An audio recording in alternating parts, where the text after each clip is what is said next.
Hi, everyone. Thanks for joining us for Cyber Risk in 2026 from today's pressures to tomorrow's threats. We have a great discussion planned for you all today. I'm going to cover a couple of quick housekeeping items before we get started. The first is if you have any questions during the discussion, please submit them into the Q&A box. We'll have time for our speakers to answer a couple questions at the end. Additionally, this webinar is being recorded and it will be sent to your email in the next couple of days, so keep an eye on your inbox for that. And now I am excited to introduce today's speakers. First, we've got Stephen Boyer here. He's the Bitsight's co-founder and chief innovation officer. He focuses on connecting real-world industry challenges with how Bitsight evolves, helping organizations build trust across the digital economy. We also have Vanessa Jankowski here today. Vanessa is Senior Vice President of Product here at Bitsight. She leads areas including third-party risk management and data solutions. With more than 15 years in software, she spent her career building data-driven products that meaningfully change how people work. With that, I'm going to pass things along to Stephen to get the discussion started. Hey, thanks, Sarah, and welcome to everyone. I'm delighted to be joined by my colleague here, Vanessa. A big group, and I think about people interested in the topic. We're really excited to share a lot of things that we've learned from you.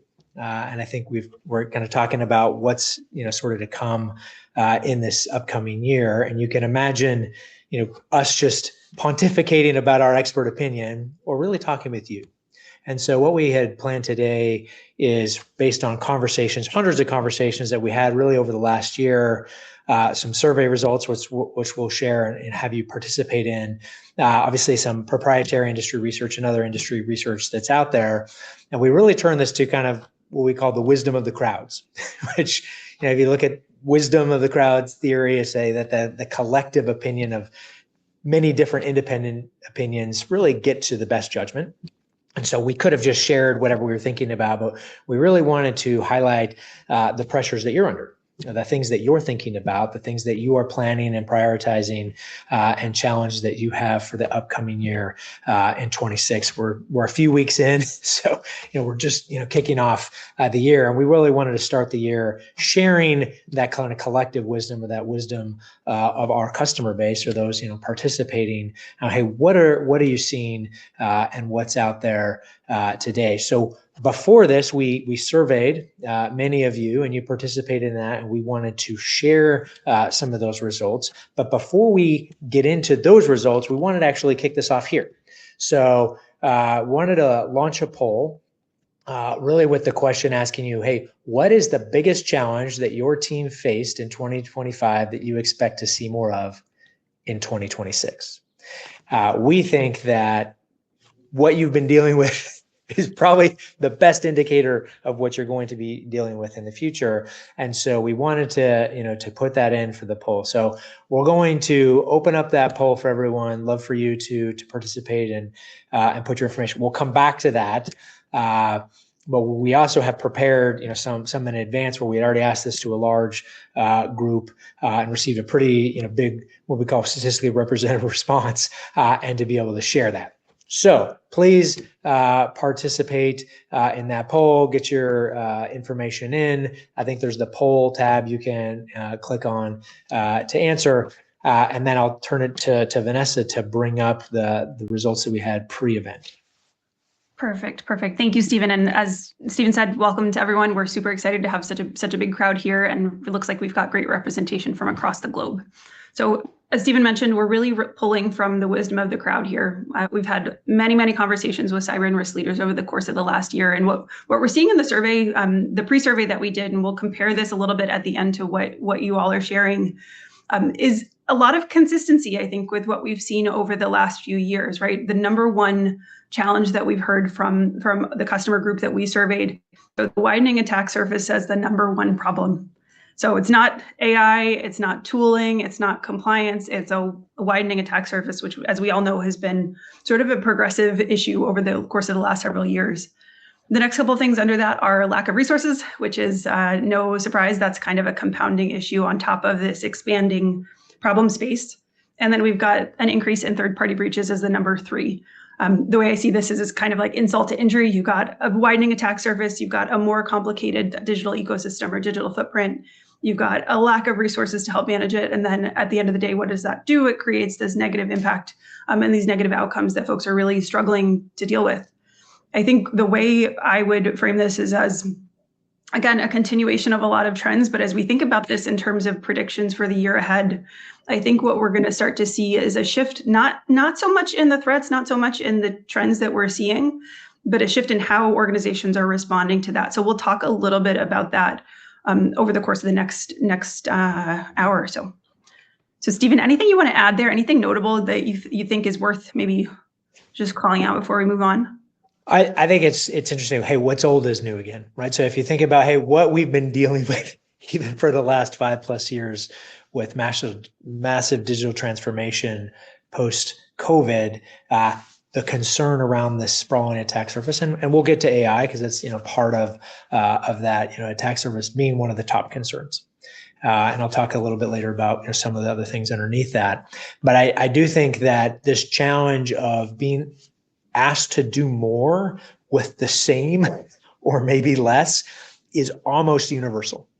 It's rare that I can't even think of the last couple of years where I've gone in and someone said, "Hey, we're good. Like we've got everybody, we're okay in this, no one's super busy here." It's just everybody is under huge pressure there.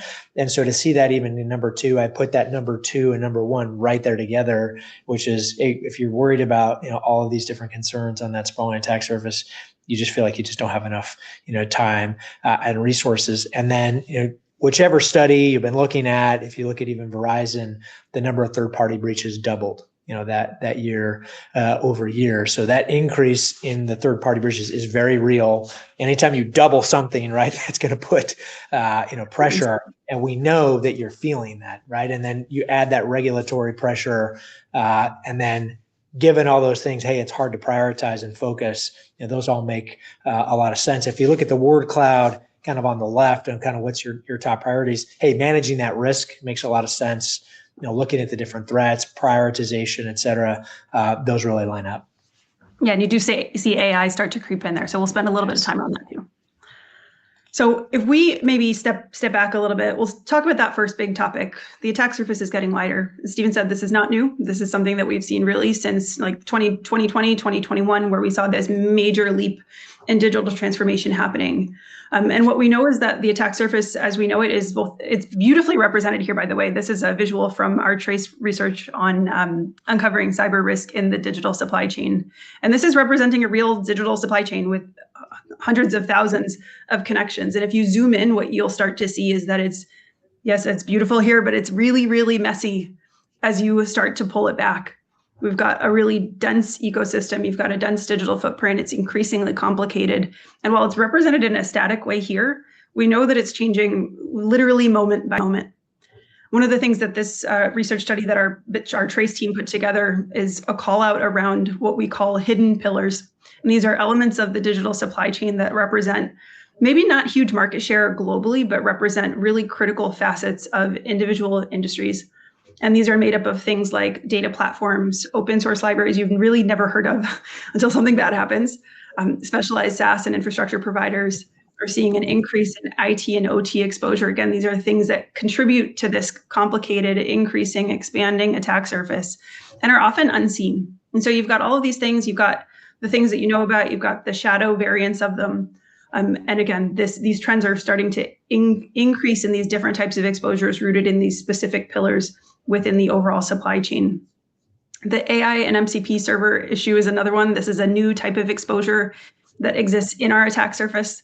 It's making up I would say an increasingly important component of our attack surface, in part because of the types of issues that are attached to it. We're seeing high adoption. We're seeing fast rates of pickup across industries, and the security protections and governance around it often takes a back seat, which is a real challenge. And so as we think about this this problem, again, it's not new. It's the same problem we've seen for a few years now, but the types of issues that we're seeing that contribute to it are different. Now, I want to take a moment and share a little bit about some really exciting research that our team has done. And this is looking at MCP servers and identifying exposures across them. And so what the MCP or Model Context Protocol is the protocol that helps connect AI agents to backend systems.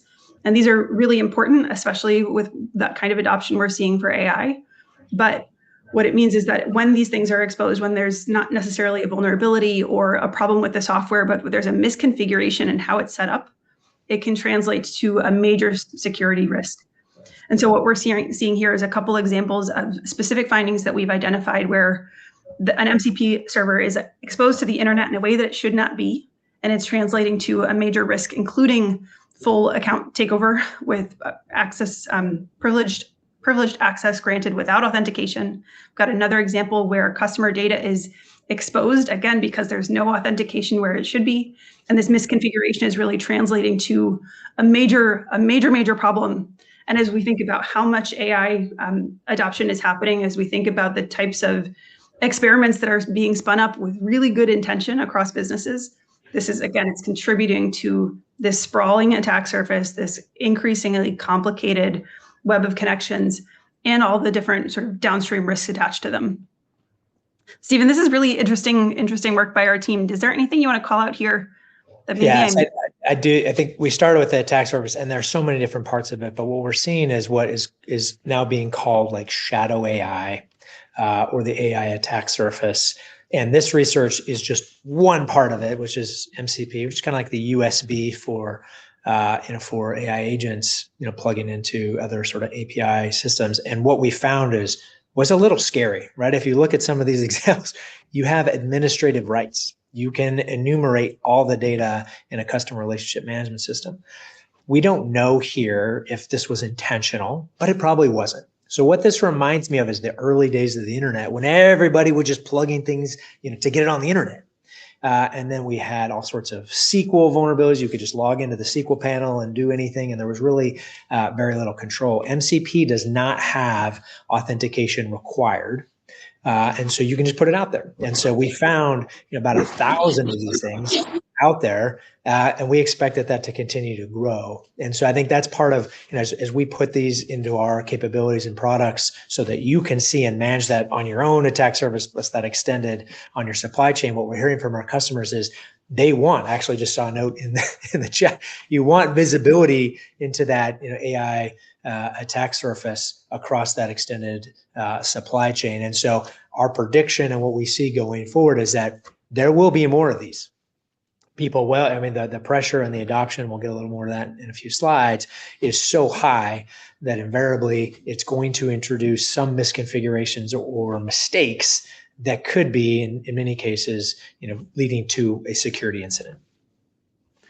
And speaking of security incidents, Stephen, there have been, so we were talking about this earlier and we were comparing it to dog years. There's been so much that's happened in such a short period of time, and it really puts a fine point on these issues. Yeah, so I just took some images from around the internet. If you look at them, my guess is that many of them are AI generated, right? So these are not our own. But think about some of these vulnerabilities. If you think back to Oracle, that was announced in October. That seems like forever ago. When I was putting this together, I thought reactive shell, wasn't that like a year ago? that was just not even about a month ago, right? So we are seeing one of these, what we call major security events, about 3 times a month, which you kind of break that down. That's about every 9 to 10 days. You're having to deal with these. These are not just regular vulnerabilities. These are known exploited. I'll get to one that is not on the known exploited list yet. But these have high CVSS scores. They are actively being exploited, and they are broadly used pieces of technology. If you think about the Mongo bleed, Mongo database, widely deployed. I think there were over 75,000 instances publicly accessible over the internet at the time of the announcement. That's just a huge attack surface for the attackers to go after, and we witnessed exploitation.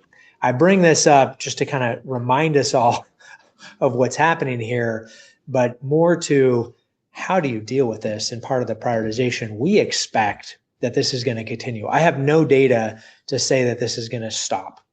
Actually, all the data that I have says that is going to continue probably at a faster pace. which then means well, what do I do? How do I prioritize? And our view is more that I think you have to be able to look at what the threat actors are actually doing.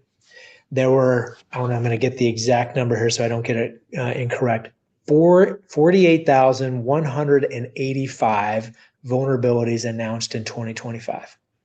That's up from 40,000 the previous year. This is really untenable. So then you have to well, where do we focus? How do we prioritize? Now we think you have to be able to understand what the threat actors are doing. Is their exploit code posted? Do we see chat in the channels?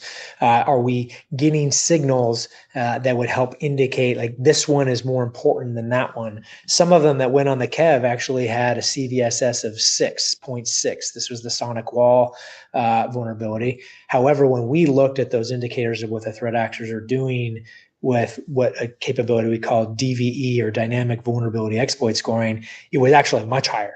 We actually thought, hey, this is looking like this is more likely to be exploited. And sure enough, it was observed to be exploited and then put on the KEV list. So this volume here is really tough. So I actually looked back for us and what we had provided for what we call major security events or emerging security events. And there's one in here right now. It's called N8N.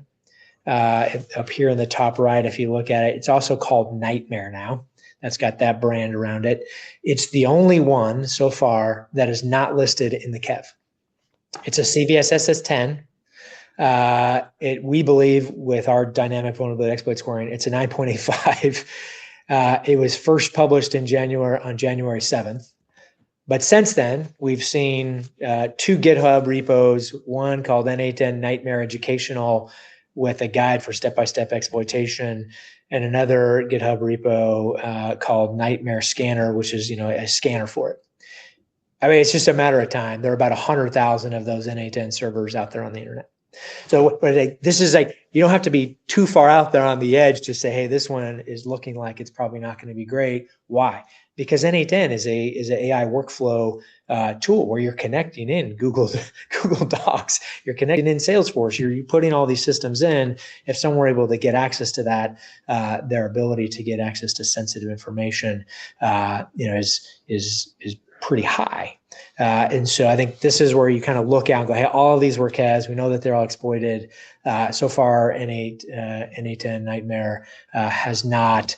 I hope it doesn't. But that data suggests that it would. So I bring this up as an example to sort of look out and show, hey, these vulnerabilities. I agree that attack surfaces continue to explode. The vulnerabilities there. You got to be able to prioritize intelligently. You got to get that kind of visibility. And I'd say looking at what the threat actors are doing is one of the best ways to bring that context in to prioritize and focus.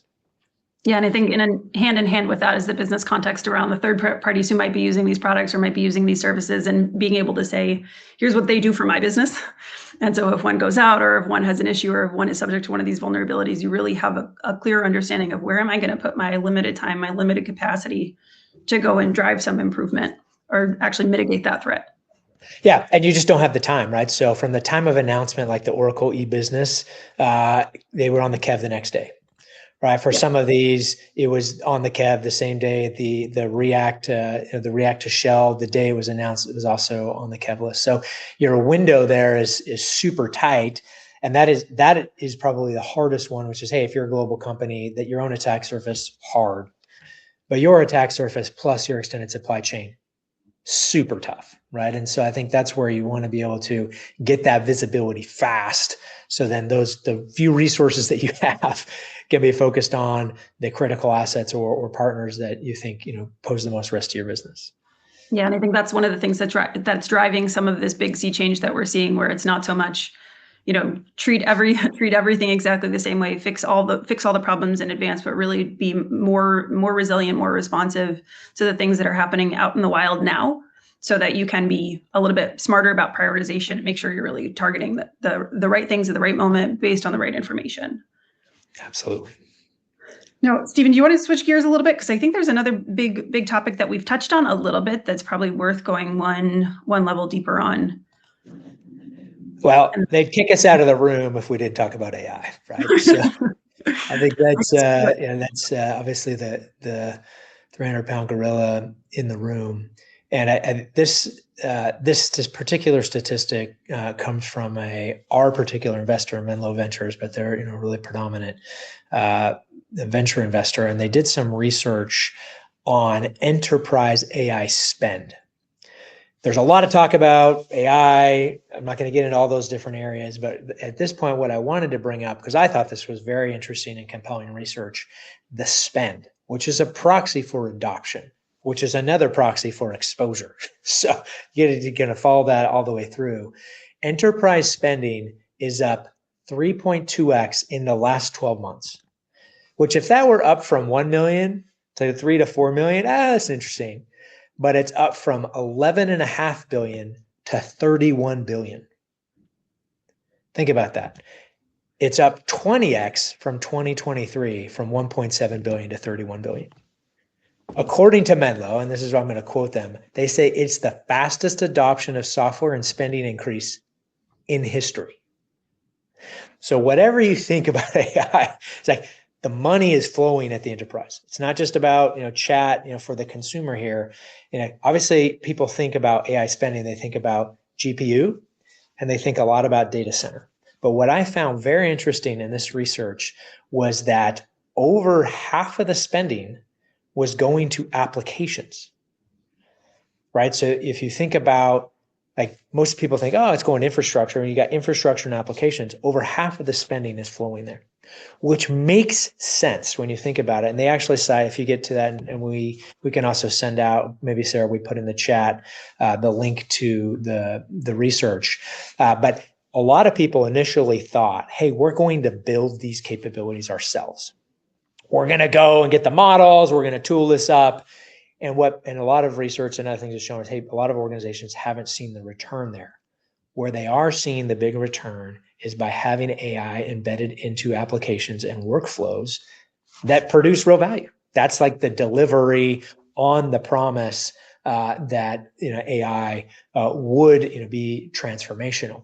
So I do think the spend here is a very interesting proxy for what's to come. Obviously, you're seeing what's there today, but you're seeing that work its way into applications, which then we just cited the MCP server research, which then are exposed, which then may have vulnerabilities. And so getting a handle on that AI attack surface for yourself, challenge, because that's going to be embedded across applications that your teams will procure, obviously across your own custom applications, but there will be vulnerabilities. So let me just cite a few that I had seen that are out there that maybe you already read about, but I just wanted to talk about a few. There's one that I read recently called reprompt. If you haven't heard about reprompt, it was disclosed by Varonis, which was a single click of a Microsoft domain. It was copilot.microsoft.com, that if a user clicked on it, it had a query string off it that would then leak the user data. It would trigger a set of processes which would leak user data. So that's clicking on a link. You may remember back a little bit earlier, Echo Leak, which is you don't have to click on anything, just receiving the email. There was an embedded prompt injection attack with no interaction at all, would leak the data. I just talked about Nightmare, which is exposing Google Drive and all this other data that is connected for agentic workforce. And then there was just recently some research published on Claude Cowork. If you've heard about Claude Cowork by Anthropic, to help you with your job, which sounds awesome until you see that there are prompt injection attacks there, which is if you were to get a document that has 10-point font in white that you can't see, and you upload that and say, hey, help summarize my documents, that could trigger a process that could upload and exfiltrate your data. So, and these are like some of the world's most sophisticated companies that are building these applications, that are building guardrails. And so you think about us finding those vulnerabilities plus that massive adoption and spend.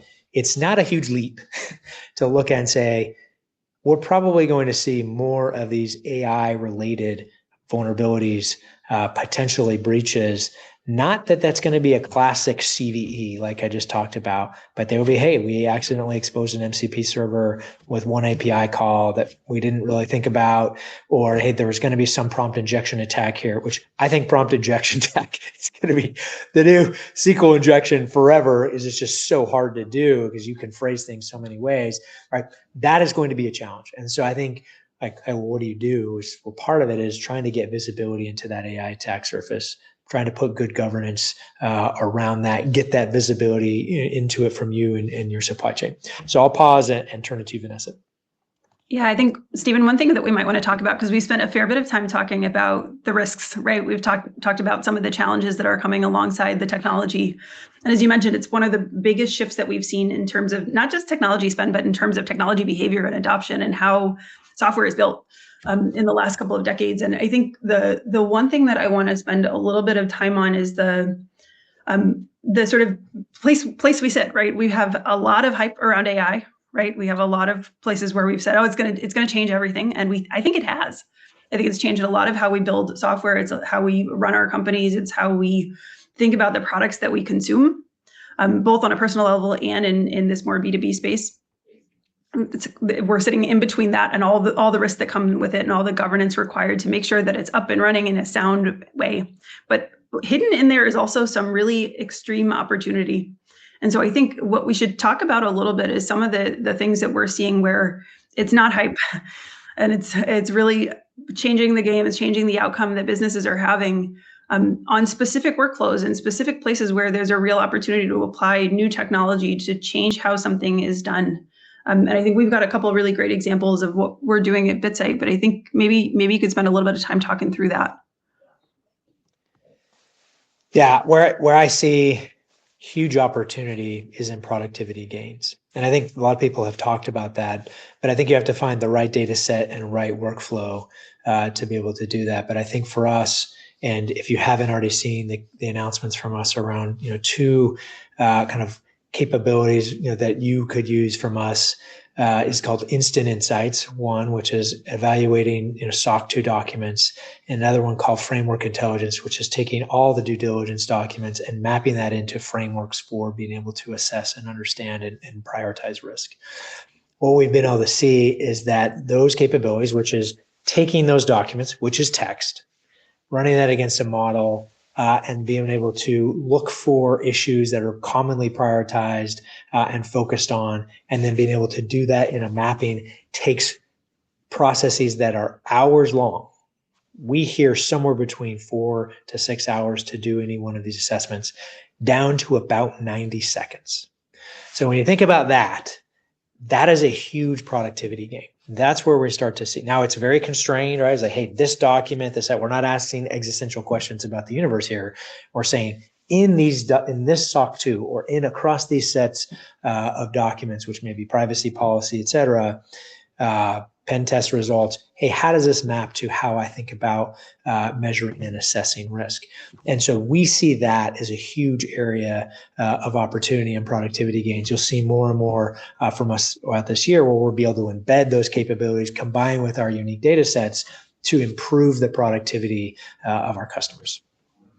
Yeah, absolutely. And I think the key there is that we're applying the technology to the thing that it's good at, right? And yes, we're saying, let's use this to solve a real problem, a real challenge in a way that it's well designed to do.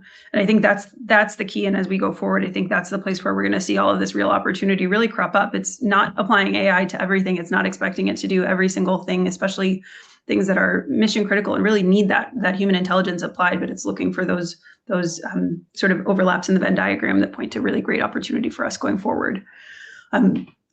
I think one of the things that we've hinted at a little bit, Stephen, throughout the conversation so far is we've talked about some of the threats, we've talked about some of the things that have changed and stayed the same in some ways over the course of the last year. And I think one of the things that we are predicting is going to be a big shift to start 2026 is moving away from this approach of treating cyber risk as something to solve completely and into more of a resilience-oriented approach.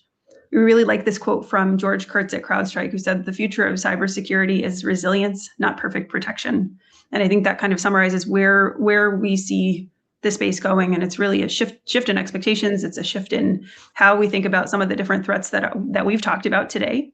And I think again, there are a couple different compounding factors here, but I do think this is going to be a place where we see a different type of expectation being applied to cyber and risk leaders, where the business is really treating it as a shared ownership over resilience, where cyber risk is not always quite so shared.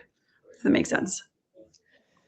Yeah, I'd say the conversations that I'm having with executive teams has definitely shifted in this direction. And there have been, I would say, some major events in the past that are pushing this, to where we're looking at this into 2026, which I think the CrowdStrike outage, non-cyber event, 3 major cloud provider outages last year. So you had Google Cloud in June, AWS in October, Cloudflare in November, right? These are not cyber events, but these are major disruptions to business. And so I think, and then add on all the other things that we've already talked about. This is where organizations are coming to the conclusion, hey, can't do everything. Got to focus on what is going to allow us to kind of push through and survive. And that becomes a cross-functional conversation. That's not just reserved for the cybersecurity group or the CISO. Certainly they're part of it. But I do think that resilience starts to go into the business continuity planning groups and those sorts of things, which is, hey, what are the critical things that we need to have redundancy on, that we need to think about or measure differently, or look all the way from procurement, all the way through operations. We've been talking about resilience for a while, but I would say is I think this year, as we start to see some of the rumblings over the last couple of years based on what we've observed, this becomes a broader topic and a set of initiatives, right? So you can talk about resilience, you can say the words resilience, but I think the question is, hey, what are you doing then to become more resilient? And I think that part inevitably goes to, well, we're dependent on these providers, right? We have these critical systems that we need to keep up and running. We have these data sets that we need to protect. We have these workflows that are critical that could have some sort of AI implications for corruption or injection, right? And so you're starting to think through and talk about these things. Eventually, you need to be able to put in those processes and controls and in the actions to become more resilient. But I do think that shift is a little bit of a maturation of our industry. And I think it used to be, hey, we got to lock down and protect everything. We've kind of evolved, off of that. But then I think it's more like resilience assumes flaw. Resilience assumes incident.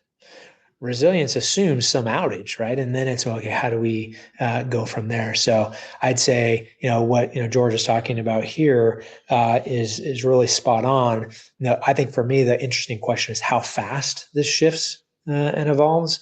But I do think in this year, you will be part of more and more conversations where we're talking about, yeah, I know we're going to have vulnerabilities. Yep. I know we're going to have a cloud outage.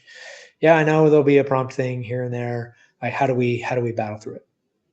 Yeah, and I think to your point, it's a cross-functionally owned thing. And I think one of the things that we are starting to see in our conversations with cyber and risk teams is that they are starting to have that collaboration. They're starting to have that conversation amongst themselves, where there's a little bit more back and forth happening between the GRC and the SOC, for example, where there's higher levels of connectivity, higher levels of coordination around what matters the most. And what are the things that we need to make sure are the most resilient as we look across a broad attack surface, a broad set of potential outcomes. And really working together to help shore that up in a way that's productive, effective, and sort of, planning for failure in some ways. The other angle here that I did want to raise, and we're just about before we wanted to get into the poll results and more conversations, is the regulatory side, right? You think about, as people were thinking about regulatory pressure, the vast majority of the regulatory pressure that we see that's been changing is in Europe. And then you have 2 major actions there, which is DORA, Digital Operational Resilience Act, and NIS2. And DORA has now been in effect. Organizations should have been compliant, principally in financial services, but you've got all the service providers since about a year ago. And then just in December, Germany passed their national legislation, and we'll get into more of this in a future webinar, but that put 20 of the 27 EU countries finally have national legislation for NIS2 when it was due, over a year, maybe a year and a half plus. And so I do think as far as I'm aware, and if you've seen it, please let me know, enforcement action. But what we did see with GDPR is implementation rules, and then some pretty massive enforcement in the hundreds of millions of dollar range. What's also new about both of these pieces of legislation is the focus on critical third parties. And there are critical third parties that have been designated by the European security or supervisory authorities, and cloud providers are in there. So if you're thinking about dependency and resiliency in there, they're definitely thinking about that from a regulatory standpoint. If you're not in Europe and you're not in finance, it's not like you're immune. If you're providing services to them, oftentimes those requirements flow down, and they will look to you as a key supplier in their supply chain, and they'll need to be able to manage that risk as well. So I do see that continuing to flow. I do not see less regulation anywhere. So I think that regulatory pressure is real, and we'll talk about that more. Look out for a future webinar on that. Yeah, it's one of those places where I've heard folks that we talk to say it's a full-time job just understanding which regulations apply in which cases. It's a huge effort. Well, I think we might want to go back to the initial poll questions and just take a look at that, because I'm curious to see how this matches up to what we covered. And can y'all see that? I'm assuming you can.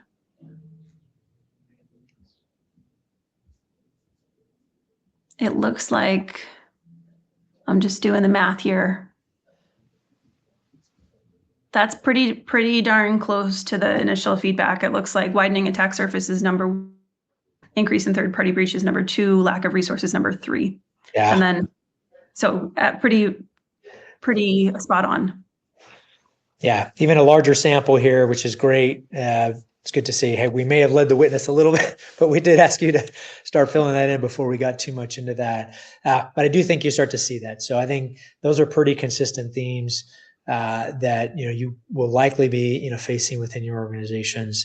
Of course, we're investing in these areas heavily to be able to provide you capability and to support the ability to lighten some of that load, or automate more of that work, or give your teams additional capacity to get that visibility to the attack surface and to be able to prioritize appropriately. All right, absolutely. So we do have a bunch of questions. There's no way we're going to be able to get to them all. But how do we want to kick that off? Because I know we've got a Q&A section too that have come in. Vanessa, why don't you pick one and I'll go and grab some of these here. It's awesome questions. We're going to try to get to them all. Maybe what we can talk about, the first one that shows up on my screen is one that I'm quite interested in, which is how important is the GRC with the rise of attacks, and how does that kind of play out? And I think, as we talked about a little bit, there's this really interesting coordination opportunity that exists between the GRC and some of the more operational risk teams. And I think one of the things that we have observed is that in a lot of organizations, especially ones that are a little bit lower on the maturity curve, is that there tends to be a no man's land that exists between the GRC and the SOC. There's unclear ownership of the thing in the middle, which is really about things like third-party exposure and the broader supply chain and different exposures that you see across that, and who actually manages the mitigation of the threats that you're seeing. So I think one of the things that we'll see over the course of the next year is an increase in organizations where there's deeper levels of connectivity between those two teams, a little bit deeper levels of coordination, where the GRC is really helping to guide the priority. They're helping to sort of set the tone around business context and business criticality in a way that helps sort of limit the attack surface in some ways by saying, here are the things that we care most about. Here are the things that are going to be most impactful for our business if something goes sideways. So I think there's a real, really interesting opportunity for the GRC that's a little bit different from the more compliance-oriented perspective that we've seen traditionally. Stephen, anything you want to add on that? Yeah, I think that's good. Let's go to the next one. This one comes in from Bill. He's like, hey, third-party risk management is really important in looking at continuous monitoring. Hey, what are you guys doing to widen the visibility of risk information from an SMB standpoint? looking at the security stack, shadow IT, AI models, looking at outside data, but potentially internal data as well. I'd say great question. We are always trying to widen our telemetry. We hopefully gave you one example of the MCP servers, which should be available soon. I think within the month or so is the plan to open that up. I'd say we're going to continue to add more and more telemetry. Not all of that will work its way into the rating initially because it allows us to move fast to where we can provide that sort of telemetry, and over time we will then be able to put that into the ratings and analytics. The other thing, Bill, that I would also recommend is something what we call fourth party, which is our ability to go detect the third parties or the technologies that SMB is using. So you're doing it in a non-intrusive way, but in many cases we can say, hey, it looks like they're using Okta, looks like they're using Cisco, looks like they're maybe running some of their stuff on Salesforce, and you're able to go to that sort of level, and then it's a very more targeted conversation. Hey, how are you guys protecting your Salesforce instance? Or hey, what are you doing to implement some of these other things? So there's more there. I'd say more to come on being able to provide additional telemetry, which I would call participatory. And part of that is connecting in cloud information. That's obviously obtaining the documents and any due diligence, and that we can then process through our trust management hub. I think we can follow up on that, which is a free service to be able to upload and share all that due diligence documents. And then, of course, we want to be able to provide the capability to process that rapidly, which is the framework intelligence, instant insights, because that's just a lot. So yeah, more about the trend is increasing. I'd say you heard from us already on the shadow AI attack surface. It's an ongoing research area for us. That's why we publish usually, a little bit early on some of this, but look for more information, from us on that. I'm going to tag in the next question, which is a good extension from yours. And this is from Oliver. He's saying, a huge number of third-party breaches last year were due to attacks on hub SaaS tools that in some cases were applications that were integrated into other applications and required some security lapse from the application customer base, which is not necessarily a vulnerability in the traditional sense. How can Bitsight help with this? And I think in addition to what you described around identifying applications or products that are being used by your third parties, the other thing that we are actively working on is bringing in more of the threat environment context or more of the threat intelligence view into our continuous monitoring capability for third parties. And what this allows you to do is get a little bit more of what's happening on the dark web. So if there's an active campaign against a particular product, or if there's, as we saw in the case of Salesloft and Salesforce, that'll be super valuable. I think the other thing that we're looking at is other pieces of information that we can pull in from that more threat intelligence capability to help signal that there is more activity happening here, and there is something that you might want to be aware of in addition to just the context around usage and concentration across your third and fourth parties. So I think that's something that's going to be a big investment for us over the course of the year, and I think has lots of potential to help inform that understanding of prioritization, be a little bit more proactive based on things that are sort of just starting to formulate on the dark web. This next one comes in from Neil. He's like, hey, as the security ecosystem continues to fragment and specialize, which I think there are over 4,000 cybersecurity vendors, how do you see organizations maintaining clarity on where they're headed versus accumulating disconnected solutions? Super hard. Everybody's facing this. I'd say the general trend is toward vendor consolidation as organizations look to find, solution providers that can do multiple things in a unified way, or is it integrated? I'd say that resilience overlay should be that guiding star. Say, okay, well, where do we need all this to fit together? Where do we want to prioritize? Where do we have critical, systems? I would say for us, we understand that there are a lot of different solutions for lots of different things. Our strategy has been to unify these in really compelling ways so that we can solve many things for you in a very unified, efficient way, looking at your threat intel, understanding the landscape, understanding your supply chain, being able to do executive reporting and governance, being able to do all the workflows around that and do that in a very unified, data-driven way. I'd say I would look for vendors that are helping you do that. Can you do multiple things for me? Can I get the benefits of pulling multiple capabilities together? Obviously, they have to work. They have to be, right? Has to be, cohesive. But I think that's where we are absolutely trying to do that across a variety set, we call customer jobs or use cases, things that you guys are trying to go accomplish. Now, can we unify those and make them all, fit together? So I'd say, hey, focus around where you need to be resilient, where are those key processes, and then can you find solutions that are offering, some unified sets of capabilities across many use cases that helps you get, greater efficiency in your processing. Yeah, and I think this might be a good one to land on too. Jess asked a related question, which is, she says, regulators are moving away from perfect protection toward operational resilience, which we talked about a bit. How should customers interpret Bitsight findings through that lens? And I think increasingly, Stephen, as you said, our investments are helping to bring all these different data points together. So you get not just the Bitsight findings about a particular company's digital footprint and potential exposures or issues with their sort of diligence process, but also helping to get a little bit more of the context around it, whether that's coming through vendor documentation or artifacts, whether that's coming from what's happening on the deep and dark web, and bringing those together so that you can take all of those inputs together and say, here's how I'm going to prioritize, so that it's not just solving for that one thing, but is really a more comprehensive picture of where you've got risk, where you've got exposure, and how to think about that in the context of what it takes to be resilient for your organization. All right, I think we've got a lot more questions. I think we're right about time for the webinar. So what we can do is also try to follow up. I know we've got many of those questions coming in from different groups. I saw one from Michelle around a certain CVE. I definitely want to follow up on. So, hey, thanks everyone. I really appreciate the participation. The poll results, which helps us, bring in even more data here and that feedback, and obviously for your partnership. So I'll turn it back to Sarah. Yeah, definitely echo that. Thank you to our audience for your participation in the chat with the polls, the Q&A. It's definitely what helps make these discussions so impactful for everybody. So thanks for joining us today. Thank you, Stephen and Vanessa, for your time. This was fantastic. And I hope everybody enjoys the rest of their day or evening, depending on where you're located. Have a good one. Thanks so much.